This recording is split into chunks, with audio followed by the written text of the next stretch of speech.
بسم اللہ الرحمن الرحیم۔ ناظرین، مائیکل جیکسن کے بارے میں تو آپ لوگوں نے سنا ہوگا۔ مائیکل جیکسن ایک ایسا انسان تھا جو نظام فطرت کو شکست دینا چاہتا تھا۔ اسے 4 چیزوں سے سخت نفرت تھی۔ اسے اپنے سیاہ رنگ سے نفرت تھی، وہ گوروں کی طرح دکھائی دینا چاہتا تھا۔ اسے گمنامی سے نفرت تھی، وہ دنیا کا مشہور ترین شخص بننا چاہتا تھا۔ اسے اپنے ماضی سے نفرت تھی، وہ اپنے ماضی کو اپنے آپ سے کھرچ کر الگ کر دینا چاہتا تھا۔ اسے عام لوگوں کی طرح 70 اسی برس میں مر جانے سے بھی نفرت تھی۔ وہ 150 سال تک زندہ رہنا چاہتا تھا۔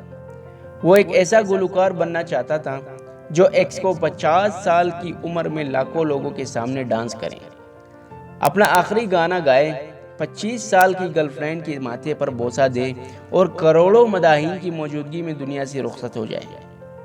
مائیکل جیکسن کی آنے والی زندگی ان 4 خواہشوں کی تکمیل میں بسر ہوئی۔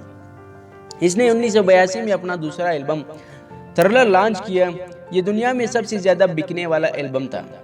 1 ماہ میں اس کی 6.5 کروڑ کاپیاں فروخت ہوئی اور یہ gains book of world record کا حصہ بن گیا تھا۔ مائیکل جیکسن اب دنیا کا مشہور ترین گلوکار تھا۔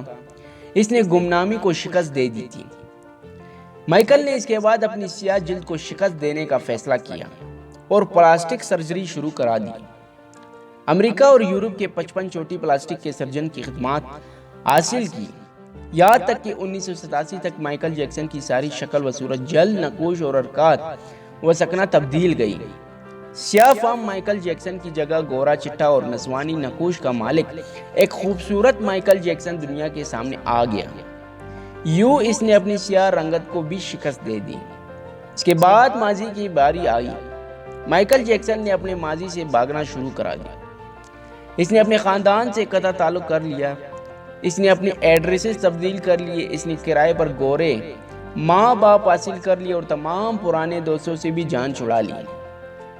ان تمام اقدامات کے دوران جہاں وہ اکیلا ہوتا چلا گیا، وہاں وہ مصنوعی زندگی کے گرداب میں بھی پنس کیا تھا۔ اس نے خود کو مشہور کرنے کے لیے ایلوس پریسلے کی بیٹی لیزا میری پریسلے سے شادی کر لی۔ اس نے یورپ میں اپنے بڑے بڑے مجسمے بھی لگوا دیے اور اس نے مصنوعی طریقہ تولید کے ذریعے ایک نرس ڈیبی رو سے اپنا پہلا بیٹا پرنس مائیکل بھی پیدا کرا لیا۔ ڈیبی رو کے بطن سے اس کی بیٹی پیرس مائیکل بھی پیدا ہوئی۔ اس کی یہ کوشش بھی کامیاب ہو گئی۔ اس نے بڑی حد تک اپنے ماضی سے بھی جان چھڑا لی، لہٰذا اب اس کی آخری خواہش کی باری آتی۔ وہ 150 سال تک زندہ رہنا چاہتا تھا۔ مائیکل جیکسن طویل عمر پانے کے لیے دلچسپ حرکتیں کرتا تھا۔ مثلاً وہ رات کو آکسیجن ٹینک میں سوتا تھا۔ وہ جراثیم، وائرس اور بیماریوں کے اثرات سے بچنے کے لیے دستانے پہن کر لوگوں سے ہاتھ ملاتا تھا۔ وہ لوگوں میں جانے سے پہلے منہ پر ماسک چھڑا لیتا تھا۔ وہ مخصوص خوراک کھاتا تھا اور اس نے مستقل طور پر ہارڈ ڈاکٹر ملازم رکھے ہوئے تھے۔ یہ ڈاکٹر روزانہ اس کے جسم کے ایک حصے کا معائنہ کرتے تھے۔ اس کی خوراک کا روزانہ لیبارٹری ٹیسٹ بھی ہوتا تھا اور اس کا سٹاف اسے روزانہ ورزش بھی کراتا تھا۔ اس نے اپنے لیے فالتو پھیپھڑوں، گردوں، آنکھوں، دل اور جگر کا بندوبست بھی کر رکھا تھا۔ یہ وہ ڈونر تھے جن کے تمام اخراجات مائیکل اٹھا رہا تھا اور ان ڈونرز بوقت ضرورت اپنے اعضائے اسے عطیہ کر دینا تھے۔ چنانچہ اسے یقین تھا کہ وہ 150 سال تک ضرور زندہ رہے گا۔ لیکن پھر 25 جون کی رات آئی۔ اسے سانس لینے میں پھر دشواری پیش آئی۔ اس کے ڈاکٹرز نے ملک بھر کے سینئر ڈاکٹرز کو اس کی رہائش گاہ پر جمع کرا لیا۔ یہ ڈاکٹرز ایسے موت سے بچانے کے لیے کوشش کرتے رہے، لیکن ناکام ہوئے تو اسپتال لے گئے۔ وہ شخص جس نے 150 سال کی منصوبہ بندی کر رکھی تھی، جو ننگے پاؤں زمین پر نہیں چلتا تھا، جو کسی سے ہاتھ ملانے سے پہلے دستانے چھڑا لیتا تھا، جس کے گھر میں روزانہ جراثیم کش ادویات جھڑکی جاتی تھیں اور جس نے 25 برس تک کوئی ایسی چیز نہیں کھائی تھی جس سے ڈاکٹروں سے اسے منع کیا،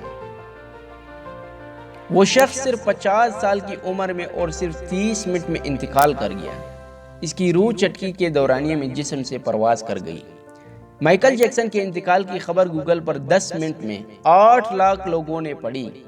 یہ گوگل کی تاریخ کا ریکارڈ تھا اور اس ہیوی ٹریفک کی وجہ سے گوگل کا سسٹم بیٹھ گیا۔ اور کمپنی کو 25 منٹ تک اپنے صارفین سے معذرت کرنا پڑی۔ مائیکل جیکسن کا پوسٹ مارٹم ہوا تو پتہ چلا کہ بہت زیادہ احتیاط کی وجہ سے اس کا جسم ڈھانچہ بن چکا تھا۔ وہ سر سے گنجا ہو چکا تھا، اس کی پسلیاں ٹوٹی ہوئی تھی، اس کے کہلے، کندھے، پسلیوں اور ٹانگوں پر سوئے کے تحاشا نشان تھے۔